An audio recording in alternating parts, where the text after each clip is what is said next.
അസ്സലാമു അലൈക്കും വറഹ്മത്തുള്ളാഹി വബറകാതുഹു. പരിശുദ്ധ റമദാനാണ്. റമദാൻ പ്രമാണിച്ച് സാധാരണ പള്ളിയിൽ വരാത്ത ആളുകൾ, പ്രത്യേകിച്ച് ചെറുപ്പക്കാരൊക്കെ വളരെ ധാരാളമായി പള്ളിയിലേക്ക് എത്തുന്ന ഒരു സമയമാണ്. റമദാൻ സ്പെഷ്യൽ പാർട്ടി, RSP എന്നാണ് പണ്ട് മുതൽ അവരെ വിശേഷിപ്പിക്കാറുള്ളത്. യഥാർത്ഥത്തിൽ അങ്ങനെ പരിഹസിക്കുകയോ ആക്ഷേപിക്കുകയോ കുറ്റപ്പെടുത്തുകയോ അല്ല വേണ്ടത്. മറിച്ച് പരിശുദ്ധ റമദാനും ഈ നോമ്പും എല്ലാം പള്ളികളുമായി, ഇസ്ലാം ദീനുമായി, മുസ്ലിം ഉമ്മത്തുമായിട്ടുള്ള അവരുടെ ഒരു പാലം എന്നുള്ള നിലയ്ക്ക് അതിനെ നമ്മൾ ഫലപ്രദമായി ഉപയോഗപ്പെടുത്തുകയാണ് വേണ്ടത്. മനഃശാസ്ത്രപരമായി അവരോട് ഇടപഴകി ഈ ദീനിൽ അവരെ ഉറപ്പിക്കുവാനും അവരുടെ ഈമാൻ ശക്തിപ്പെടുത്തുവാനുമുള്ള പ്രവർത്തനങ്ങളിൽ ബന്ധപ്പെട്ടവർ വ്യാപൃതരാവുകയുമാണ് ചെയ്യേണ്ടത്. പള്ളികളിലേക്ക് ഈ ജെൻസികൾ അല്ലെങ്കിൽ ഈ ന്യൂ ജനറേഷൻ കുട്ടികൾ വരുമ്പോൾ അവരോട് അങ്ങോട്ട് സലാം പറയാനുള്ള ഒരു വിശാലത ഉസ്താദുമാരും അതുപോലെ ദീനിന്റെ ഉത്തരവാദിത്തപ്പെട്ട ആളുകളും കാണിക്കേണ്ടതുണ്ട്. പലപ്പോഴും അവർക്ക് സലാം പറഞ്ഞ് പരിചയം ഉണ്ടാവില്ല, അല്ലെങ്കിൽ അത്തരം ഒരു സാംസ്കാരിക ചുറ്റുപാടിലായിരിക്കില്ല അവർ വളർന്നു വന്നിട്ടുള്ളത്. അപ്പോൾ അവരോട് അങ്ങോട്ട് സലാം പറഞ്ഞ് പരിചയപ്പെടാനും അവരുടെ കൂട്ടുകാർ എന്നുള്ള നിലയിൽ അവരുടെ മനസ്സുകൾ ഇടം പിടിക്കാനും പ്രബോധകർക്ക്, ഉസ്താദുമാർക്ക് ഒക്കെ കഴിയേണ്ടതാണ്. ചിലപ്പോൾ മദ്രസകൾ ഉള്ള ഒരു സാഹചര്യത്തിലല്ല അവർ ജനിച്ചു വളർന്നിട്ടുള്ളതെങ്കിൽ ഉസ്താദിനെ ഉസ്താദെ എന്നാണ് വിളിക്കേണ്ടത് എന്നുള്ളത് പോലും അറിയാതെ ചിലപ്പോൾ അവർ ഇക്ക എന്നൊക്കെ വിളിച്ചു എന്ന് വരും. അപ്പൊ അത് കേട്ട് ഒരു ഉസ്താദിനും പ്രയാസം ഉണ്ടാകാതിരിക്കാൻ പ്രത്യേകം ശ്രദ്ധിക്കേണ്ടതാണ്. അതുപോലെ പ്രത്യേക സ്റ്റൈലിൽ മുടി വെട്ടി വരുന്ന ചില കുട്ടികളുണ്ട്, നമുക്കറിയാലോ. ചില പ്രത്യേക താരങ്ങളെ ഒക്കെ അനുകരിച്ചുകൊണ്ട് മുടി വെട്ടി വരുന്നവർ, അതുപോലെ പുതിയ പാൻറ് വാങ്ങിയിട്ട്, ജീൻസ് വാങ്ങിയിട്ട് അത് കീറി ഇട്ട് വരുന്നവർ ഒക്കെ ഉണ്ടാവും. അപ്പൊ അവരെയെല്ലാം വളരെ സൈക്കോളജിക്കലായി അക്കോമഡേറ്റ് ചെയ്യുന്ന ഒരു സമീപനമായിരിക്കണം ദീനി പ്രവർത്തകരിൽ ഉണ്ടാകേണ്ടത്. ഈ റമദാൻ മാസത്തിൽ ഈ പള്ളികളിൽ പലപ്പോഴും ഇസ്ലാം മതത്തിന്റെ മുതലാളിമാരായി അഭിനയിക്കുന്ന, അല്ലെങ്കിൽ അങ്ങനെയാണ് എന്ന് പള്ളികളിൽ മുമ്പ് വന്ന് പരിചയമില്ലാത്ത ആളുകൾക്ക് തോന്നിപ്പിക്കുന്ന തരത്തിൽ പെരുമാറുന്ന ചില ആളുകൾ ഈ റമദാൻ മാസത്തിൽ പള്ളികളിൽ അവതരിക്കാറുണ്ട്. ഈ നോമ്പ് തുറയ്ക്ക് വേണ്ടിയിട്ട് ആളുകളെ അച്ചടക്കത്തോടു കൂടി ഇരുത്താൻ, സഫൊപ്പിച്ച് ഇരുത്താൻ, അതുപോലെ നോമ്പ് തുറക്കുന്ന സമയം ഇപ്പോൾ ഉദാഹരണമായി 6:34 ആണെങ്കിൽ, 6:34 ഒക്കെ ആണെങ്കിൽ 6:20 തന്നെ, 6:25 തന്നെ പള്ളിയിൽ അവരിയ്ക്കുമ്പോൾ അവരെ കൊണ്ട് സുബ്ഹാനല്ലാഹി വബിഹംദിഹി ചൊല്ലിക്കാനും ദുആയുടെ പ്രാർത്ഥനാ നിർഭരമായ മനസ്സോടുകൂടി ഇരുത്താനും ഒക്കെ കുറെ വോളണ്ടിയർമാർ അവിടെ ഉണ്ടാവും. ഇവരിൽ ചില വോളണ്ടിയർമാർ ഒരു നയമില്ലാത്ത ആളുകളായിരിക്കും. അപ്പൊ അവരുടെ ആ പരുഷമായ പ്രകൃതമൊക്കെ ഒരു കാലത്തും ഈ പള്ളിയിലേക്ക് തിരിഞ്ഞു നോക്കാതിരിക്കാൻ ആ കുട്ടികളെ പ്രേരിപ്പിക്കുന്ന തലത്തിലേക്ക് പലപ്പോഴും പോകാറുണ്ട്. വലൗ കുന്ത ഫള്ളൻ ഗലീളൽ ഖൽബി ലം ഫള്ളു മിൻ ഹൗലിക്. പ്രവാചകരെ, താങ്കൾ പരുഷ പ്രകൃതക്കാരനും ഹൃദയ കാഠിന്യമുള്ളവനുമായിരുന്നു എങ്കിൽ ജനങ്ങൾ താങ്കളിൽ നിന്ന് അകന്നു പോകുമായിരുന്നു എന്ന പ്രവാചകനോട് അല്ലാഹു തആല പറയുന്നു. അതുകൊണ്ട് ദീനിന്റെ പേരിൽ പ്രവർത്തിക്കുന്ന, അച്ചടക്കം പാലിപ്പിക്കുന്ന, സംസാരിക്കുന്ന ആളുകൾ വളരെ നയമുള്ളവരും മയമുള്ളവരുമായിരിക്കണം. യസ്സിറു വലാ തുഅസ്സിറു. നിങ്ങൾ എളുപ്പമാണ് ഉണ്ടാക്കേണ്ടത്, നിങ്ങൾ ഞെരുക്കമുണ്ടാക്കരുത് എന്ന് പ്രവാചകൻ പഠിപ്പിക്കുന്നുണ്ട്. വബശ്ശിറു വലാ തുനഫിറു. നിങ്ങൾ സന്തോഷവാർത്തയാണ് നൽകേണ്ടത്, നിങ്ങൾ വിരട്ടരുത് എന്ന് തിരുമേനി സല്ലല്ലാഹു അലൈഹി വസല്ലം പറയുന്നുണ്ട്. അപ്പൊ അതുകൊണ്ട് ഈ പള്ളികളിലേക്ക് വരുന്ന, റമദാനായിട്ടാണെങ്കിലും പള്ളികളിലേക്ക് വരുന്ന കുട്ടികളോട് ആ ഫാൻ ഇടല്ലേ, ആ ഫാനിന്റെ ചോട്ടിൽ നിൽക്കല്ലേ, മുമ്പിലേക്ക് കയറി നിൽക്കല്ലേ, അവിടെ കാർന്നോമാർക്ക് നിൽക്കാനുള്ളതാണ്, ആ ടാപ്പ് അങ്ങനെ തുറക്കല്ലേ, ആ ചെരുപ്പ് അവിടെ ഇട്, എൻ്റെ ആ മൊബൈൽ ഓഫാക്ക് എന്നൊക്കെ പറഞ്ഞ് നിർദ്ദേശങ്ങൾ കൊണ്ട് ചെറുപ്പക്കാരെ വരിഞ്ഞു മുറുക്കി ആകപ്പാടെ അവരിൽ മനം പുരട്ടലുണ്ടാക്കുന്ന, മടുപ്പുണ്ടാക്കുന്ന ചില ദീനി പ്രവർത്തകർ ചെയ്യുന്നത് ഫലത്തിൽ ദീനിനോടുള്ള ദ്രോഹമാണ്. അതുപോലെ അത്തരത്തിൽ പള്ളിയിലേക്ക് വരുന്ന ചെറുപ്പക്കാരെ കുത്തി, അതായത് പരോക്ഷമായി അവരെ നോവിക്കുന്ന, അവരുടെ വികാരത്തെ വ്രണപ്പെടുത്തുന്ന, അവരെ കുറ്റപ്പെടുത്തുന്ന തരത്തിൽ ഈ ലൊഹറിന് ശേഷമുള്ള പ്രസംഗത്തിലും ജുമയ്ക്ക് മുമ്പും അതുപോലെ ജുമയോടനുബന്ധിച്ചുള്ള പ്രസംഗത്തിലും തറാവീഹിന് ശേഷമുള്ള പ്രസംഗത്തിലും ഒക്കെ ചില ഉസ്താദന്മാർ ചില പ്രയോഗങ്ങൾ നടത്താറുണ്ട്. അപ്പൊ ആത്മീയമായ നമ്മുടെ ഗർവ് ശരിക്ക് ഒരു അഹങ്കാരമല്ല, കിബറല്ല, അത് വേണം. നമ്മളെ പോലുള്ള ആൾക്കാർ കുറച്ച് മസിൽ പിടിച്ച് തന്നെ വേണം നിൽക്കാൻ. പക്ഷേ അത് പരിധി വിട്ടു പോയാൽ, അസ്ഥാനത്തായാൽ അതൊരു ലുൽമായി പോവും. അപ്പൊ അതുകൊണ്ട് ഇടയ്ക്ക് നോമ്പ് പിടിക്കാത്ത കുട്ടികൾ, അതുപോലെ ഇതുവരെയുള്ള നിസ്കാരം ഖളാ ആക്കിയ ചെറുപ്പക്കാര്, ഇവരോടൊക്കെ നമ്മൾ സംവദിക്കുമ്പോൾ അവരെ മനസ്സിൽ വെച്ചുകൊണ്ട് നമ്മുടെ പ്രസംഗങ്ങളിൽ നമ്മൾ പരാമർശങ്ങൾ നടത്തുമ്പോൾ, എന്നാ പിന്നെ ഈ എടിങ്ങേറ് വേണ്ട എന്ന് വെച്ച് അവര് വല്ല എമുക്കളുടെ, എക്സ് മുസ്ലിങ്ങളുടെയോ അല്ലെങ്കിൽ ലിബറലുകളുടെയോ ചേകനൂരികളുടെയോ ഒക്കെ കെണിവലയിൽ പെട്ടുപോകാൻ അത് ഇടയാകും. അങ്ങനെ വരാതെ നമ്മൾ സൂക്ഷിക്കണം. ഈ റമദാൻ പ്രമാണിച്ച് ആദ്യമായിട്ട് ചിലപ്പോൾ പള്ളിയിലേക്ക് വരുന്നതായിരിക്കും. അത് ഏതെങ്കിലും കൂട്ടുകാർ പോകുന്നത് കണ്ടോ, അല്ലെങ്കിൽ മാതാപിതാക്കളോ മറ്റാരെങ്കിലും പ്രേരിപ്പിച്ചിട്ടോ ആദ്യമായിട്ട് അവർ പള്ളിയിലേക്ക് വരികയായിരിക്കും. അപ്പൊ അവർക്ക് അതിൻ്റെതായ അപരിചിതത്വങ്ങളും ഇണക്കക്കുറവുകളും ഒക്കെ ഉണ്ടാവും. അതൊക്കെ നമ്മൾ വേണം വളരെ ബുദ്ധിപൂർവ്വം, വളരെ നയത്തില് കൈകാര്യം ചെയ്യാൻ. നമ്മൾ അവരോട് നിസ്കാരം ഇതുവരെ പ്രായപൂർത്തിയായതിനു ശേഷം ഏതെല്ലാം നിസ്കാരങ്ങൾ ഖളാ ആയിട്ടുണ്ടോ ആ നിസ്കാരങ്ങളെല്ലാം ഖളാ വീട്ടി തീർക്കാതെ സുന്നത്ത് നിസ്കാരമായിട്ടുള്ള തറാവീഹ് നിസ്കരിക്കൽ നിങ്ങളുടെ മേൽ ഹറാമാണ് എന്ന് പറഞ്ഞുകൊണ്ട് തറാവീഹിന് പള്ളിയിൽ വരുന്ന ആൾക്കാരെ വരെ വിരട്ടി ഓടിക്കുന്ന ചില ഉസ്താദന്മാരുണ്ട്. ഫിഖ് വെച്ച് നോക്കൂ, ഷാഫി ഫിഖ് വെച്ച് നോക്കുമ്പോൾ ആ മസ്അല കറക്റ്റാണ്. കാരണം തറാവീഹ് നമസ്കാരം സുന്നത്താണ്. ഫർള് നിസ്കാരങ്ങൾ, 5 നേരത്തെ നിസ്കാരങ്ങൾ അത് ഫർളാണ്. അപ്പൊ ഫർളായ നിസ്കാരങ്ങൾ അത് ഒരുപാട് ഖളാ കിടക്കുമ്പോൾ സുന്നത്ത് നിസ്കരിക്കൽ ഹറാമാണ് എന്നാണ് ഷാഫി മദ്ഹബിലെ മസ്അല.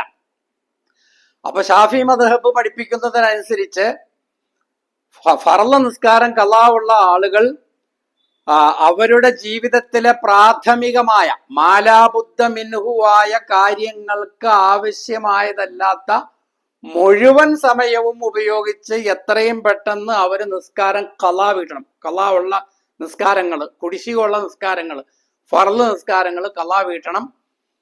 അല്ലാതെ അവർ സുന്നത്ത് നിസ്കരിക്കുന്നത് ഹറാമാണ്. അപ്പൊ തറാവീഹ് നിസ്കരിക്കാൻ പാടില്ല. ഈ തറാവീഹ് നിസ്കാരത്തിന് ചെറുപ്പക്കാർ പള്ളിയിലേക്ക് വരുന്നത് അതൊരു ഹരം, ഒരാവേശം, ഒരു സൗഹൃദത്തിന്റെ ലഹരി, അതിൽ കുട്ടികൾ പള്ളിയിലേക്ക് വരികയാണ്. പക്ഷെ അതിനെ നമ്മൾ ഈ ഉണക്ക മസാല പറഞ്ഞ് അവരെ നമ്മൾ പിന്തിരിപ്പിക്കാതെ, അവരുടെ മനസ്സ് ചാവാൻ ഇടവരുത്താതെ, അവരെ നിരുത്സാഹപ്പെടുത്താതെ, അവരെ മടുപ്പിക്കാതെ, അതെങ്കിലും ഈ ദീനിലേക്കുള്ള, ഈ സമുദായത്തിലേക്കുള്ള, ഈ പള്ളിയിലേക്കുള്ള ദീനിയായ മാഹൗലിലേക്കുള്ള ഒരു ബ്രിഡ്ജാണ് എന്ന് മനസ്സിലാക്കി അവര് തറാവീഹെങ്കിൽ തറാവീഹ് നിസ്കരിച്ചോട്ടെ.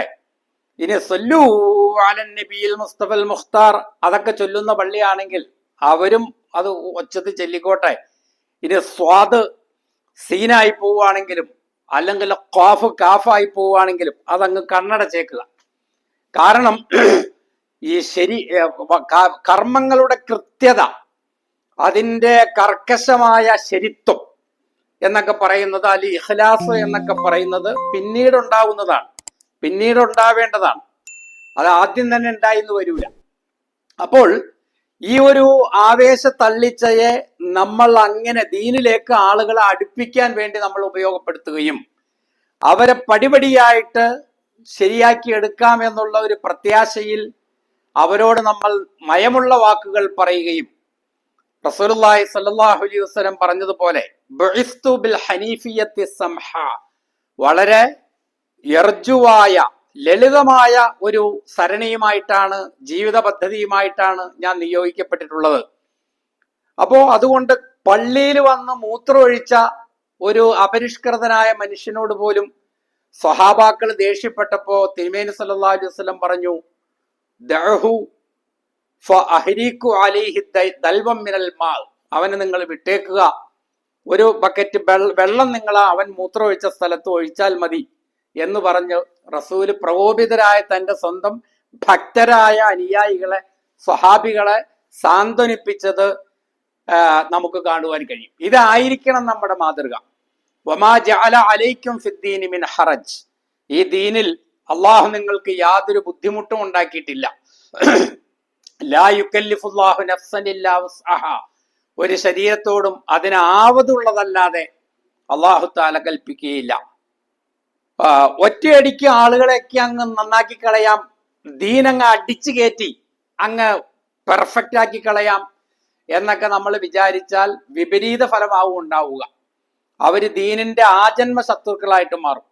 ഞാൻ നേരത്തെ പറഞ്ഞ തരത്തിലുള്ള ഇസ്ലാം മതത്തെ ഇസ്ലാമിന്റെ ഉള്ളിൽ നിന്ന് ആക്രമിക്കാനും, അതുപോലെ ഇസ്ലാമിന്റെ ഉള്ളിലാണോ പുറത്താണോ എന്ന ഒരു നിശ്ചയമില്ലാത്ത വണ്ണം കയ്യാലപ്പുറത്ത് നിന്ന് സംഘടിത രൂപങ്ങൾ ഉണ്ടാക്കിയ ആളുകളുമൊക്കെ ഈ ദീനിനെതിരായിട്ട് ഒളിഞ്ഞും തെളിഞ്ഞും പ്രവർത്തിച്ചുകൊണ്ടിരിക്കുന്ന ഈ കാലഘട്ടത്തിൽ നമ്മുടെ എല്ലാ കാര്യങ്ങളിലും നമുക്ക് വളരെ നയമുണ്ടായിരിക്കണം.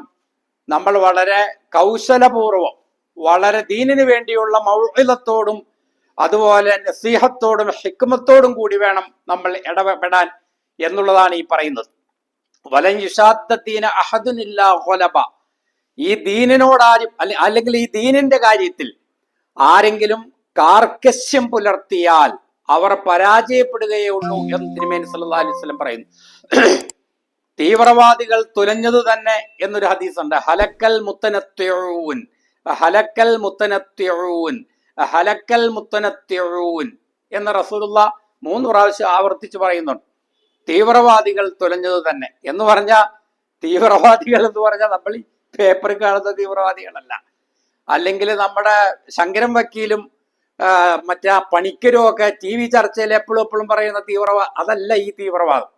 അതായത് ഇപ്പൊ തന്നെ ഇവനെ അങ്ങ് ശരിയാക്കി നന്നാക്കി കളയാം, ഇവനെ സ്വർഗത്തിന്റെ അവകാശിയാക്കി മാറ്റിക്കളയാം, ഇവന്റെ അഖീദ ഇപ്പൊ തന്നെ അങ്ങ് ശരിയാക്കി കളയാം, ഇവന്റെ ഫിഖ് ഇപ്പൊ തന്നെ അങ്ങോട്ട് 100% ഒന്ന് ശരിപ്പെടുത്തി കറക്റ്റ് ചെയ്ത് കളയാം എന്ന നിലയിലുള്ള തശദ്ദുദുണ്ടല്ലോ, അത് വെച്ച് പുലർത്തുന്ന ആളുകൾ തുലഞ്ഞത് തന്നെ എന്നാണ് റസൂലുള്ളാഹി സ്വല്ലല്ലാഹു അലൈഹി വസല്ലം പറയുന്നത്. അതുകൊണ്ട് റമദാനാണ്, തറാവീഹ് നമസ്കാരവും ഒക്കെ വളരെ കാര്യക്ഷമമായി വളരെ സജീവമായി നമ്മുടെ പള്ളികളിൽ നടക്കുന്നു. അപ്പൊ തറാവീഹിനൊക്കെ വരുന്ന ഇപ്പൊ 8 നിസ്കാരമുള്ള പള്ളികളിൽ വരുന്നുണ്ട്, 20 റക്അത്ത് തറാവീഹ് നിസ്കാരമുള്ള പള്ളികളിൽ വരുന്നുണ്ട്. അപ്പൊ അവരെയൊക്കെ വിളിച്ചിട്ട്, എടാ നീ ആ 20 റക്അത്ത് തറാവീഹ് നിസ്കാരമുള്ള പള്ളിയിലേക്ക് പോകരുത് കേട്ടോ, അവിടെ സല്ലൂ അലൻ നബിയിൽ മുസ്തഫൽ മുഖ്താർ എന്നും പറഞ്ഞൊരു ഒച്ചയും ഒരു ഓരിയിടലൊക്കെയാണ്, അങ്ങോട്ട് പോകാൻ പാടില്ല, അത് ബിദ്അത്താണ് എന്ന്, അത് ശിർക്കാണ് എന്ന് ഏതെങ്കിലും സുന്നി പള്ളിയിൽ പോകുന്ന പയ്യനെ വിളിച്ചിട്ട് ഉപദേശിക്കുന്ന സലഫി ചെയ്യുന്നത് ദീനിനെ പൊളിക്കലാണ്. അതുപോലെ തന്നെ തറാവീഹ് 8 നിസ്കരിക്കുന്ന പള്ളിയിലാണ് ഏതെങ്കിലും പാവത്താൻ പോകുന്നതെങ്കിൽ അവനവിടെ പൊക്കോട്ടെ, അവന് 8, 80, 800 നിസ്കരിക്കുന്നുണ്ടെങ്കിൽ തൽക്കാലം ഈ ദീനുമായിട്ട്, ഈ സംസ്കാരവുമായിട്ട്, ഈ ഒരു കൾച്ചറുമായിട്ട്, ഈ പാരമ്പര്യവുമായിട്ടുള്ള അവനുള്ള പാലം അത് മാത്രമാണ് എന്ന് മനസ്സിലാക്കി അവന്റെ മുമ്പിൽ നിങ്ങളുടെ വിവരം മുഴുവൻ വിളമ്പി അവനെ കൃത്യതയുള്ള ശരിയായ മുവഹിദ് അങ്ങാക്കി കളയാം, അല്ലെങ്കിൽ അഹ്ലു സുന്നത്ത് വൽ ജമാഅത്തിന്റെ ഒരു പഠനാക്കി ഇപ്പൊ തന്നെ അവനെ അങ്ങ് മാറ്റിക്കളയാം എന്നുള്ള വാശിയൊന്നും ആ പിള്ളേരുടെ അടുത്ത് നിങ്ങൾ എടുക്കരുത്. തറാവീഹ് നിസ്കാരത്തിന് ചിലപ്പോൾ 8 പള്ളിയിൽ വന്നിട്ട് അറ്റപ്പറ്റ 2 റക്അത്ത് മാത്രം നിസ്കരിച്ചിട്ട് മുങ്ങണോ ഉണ്ടാവും, അല്ലെങ്കിൽ 20 റക്അത്ത് നിസ്കാരം 20 റക്അത്ത് തറാവീഹുള്ള പള്ളിയിൽ വന്നിട്ട് 2 റക്അത്ത് നിസ്കരിച്ചിട്ട് പുറകെ പോയി പടിഞ്ഞാട്ട് കാലും നീട്ടി അവിടെ ഇരിക്കും മൊബൈൽ നോക്കിക്കൊണ്ട്. ചില പിള്ളേര് നിങ്ങൾ അവിടെ ഇരുന്നോട്ടെ, മെക്കിട്ട് കയറാനൊന്നും പോണ്ട കേട്ടോ. അതുപോലെ തന്നെ ചില പിള്ളേര് ഒരുപാട് ഇങ്ങനെ കച്ചമ്പാൻ തൂക്കുകയും ചെയ്യും നിസ്കാരത്തിന്റെ ഇടയ്ക്ക്. കാരണം നിസ്കാരം തുടർച്ചയായ മൂന്നനക്കം, അൽ ഹർക്കാത്തുൽ സലാസു ഹർക്കാത്തിൻ മുത്തവാലിയത്തിൻ, തുടർച്ചയായ മൂന്നനക്കങ്ങൾ ഉണ്ടായാൽ നിസ്കാരം ബാത്തിലായി പോകും എന്നൊക്കെ പറയുന്ന ഉംദയും ഫത്ഹുൽ മുഈനൊന്നും ഐത്തുങ്ങൾ ഓതിയിട്ടില്ല. തൽക്കാലം ബാത്തിലാവണം നിസ്കാരമെങ്കിലും നിസ്കരിച്ച് തുടങ്ങട്ടെ, പള്ളിയായിട്ട് അടുക്കട്ടെ, നമ്മളുമായിട്ട് അവർക്കൊരു സാമീപ്യം ഉണ്ടാകട്ടെ, എന്നിട്ട് നമുക്ക് ശരിയാക്കിയെടുക്കാം. ഈ ഒരു ക്രമപ്രവൃദ്ധത, ഈ ഒരു അവധാനത കൈക്കൊള്ളലിൻ്റെതായ ഒരു തർബീയത്തിന്റെ, ഒരു തസ്കിയത്തിന്റെ നയം വേണം നമ്മൾ കൈക്കൊള്ളാൻ എന്നാണ് പിന്നെയും ആവർത്തിച്ച് പറയാനുള്ളത്. റമളാൻ മാസമായിട്ട് ഈ ബൈക്കിലൊക്കെ പിള്ളേര് വരും, സൂപ്പർ ബൈക്കൊക്കെ ഓടിച്ച് ചെത്തി ഇങ്ങനെ പൊളച്ചൊക്കെ പിള്ളേര് വരും. അവരോടൊന്നും മെക്കിട്ട് കയറരുത്. അങ്ങനെ വന്നോട്ടെ, ആ ബൈക്കിൽ തന്നെ വന്നോട്ടെ. ചിലപ്പോൾ നിസ്കരിച്ചുകൊണ്ട് നിൽക്കുമ്പോൾ ആ ഒച്ചയൊക്കെ കേൾക്കുമ്പോൾ നമുക്ക് കുറച്ച് വിഷമം വരും. പക്ഷെ അവൻ ആ ബൈക്ക് ഓടിച്ച് പള്ളിയിലേക്ക് വന്നല്ലോ, അൽഹംദുലില്ലാ. അതവിടെ വെച്ചിട്ട് അവൻ അറിയാവുന്ന പോലെ ഒന്നു കൊടുത്തിട്ട്, എങ്ങനെയെങ്കിലും ഒന്നു കൊടുത്തിട്ട് വന്ന് നിസ്കരിക്കട്ടെ. ഒന്നുമൊക്കെ നമുക്ക് കൃത്യമായിട്ട് പഠിപ്പിക്കാം കേട്ടോ. ഒക്കെ എല്ലാത്തിനും നേരമുണ്ട്. ഇപ്പൊ തന്നെ ഉടലോടെ അവന് സ്വർഗത്തിലേക്ക് വിടാനുള്ള വെച്ചേട്ടുമായിട്ട് നന്നാക്കാൻ വേണ്ടി ആരും ഇറങ്ങരുത് എന്നാണ് ഈ വൈകിയ വേളയിൽ പറയാനുള്ളത്.